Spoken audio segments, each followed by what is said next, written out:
আমি মুসলিম ফ্যামিলিতে জন্মগ্রহণ করার জন্যই আমি নিজেকে মুসলমান বলে দাবি করি। আল্লাহ আমাদেরকে দুনিয়াতে পাঠিয়েছেন পরীক্ষার জন্য।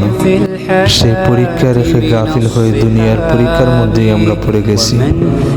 আল্লাহ তাআলার নিয়ামত ভোগ করতেছি, তারপরও তার শুকরগুজার করার সময় আমার কাছে ততটুকুও নেই। এমন নিকৃষ্ট হয়েও আমি নিজেকে নিজে শ্রেষ্ঠ দাবি করি, কিন্তু ওই পারে গিয়ে আমি কি জবাব দেব সেটাও আমি জানি না। মানুষের কাছে যেরকম দুনিয়ার সবকিছু চেয়েছি, কিন্তু তেমনিভাবে নিজের রবের কাছে কোনোদিন হাত তোলার আমার এই সৌভাগ্য হয়নি। নিজে কত মানুষের লাশ কাঁধে নিয়ে কবরের মধ্যে রেখে এসেছি, আবার নিজে কত মানুষের জানাজাও করেছি।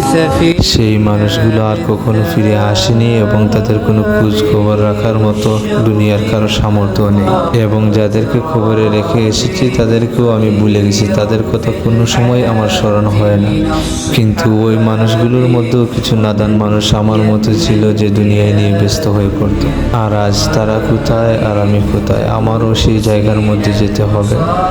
এজন্য বলি, নিজের বিবেক খাটিয়ে নিজে কিভাবে আখিরাতের সামান জোগাড় করা যায় সেভাবেই তুমি চলো। দুনিয়ার এই বিলাসিতা জিন্দেগি ছেড়ে দিয়ে আল্লাহ তাআলার নৈকট্য লাভের জন্য তার ইবাদত করো।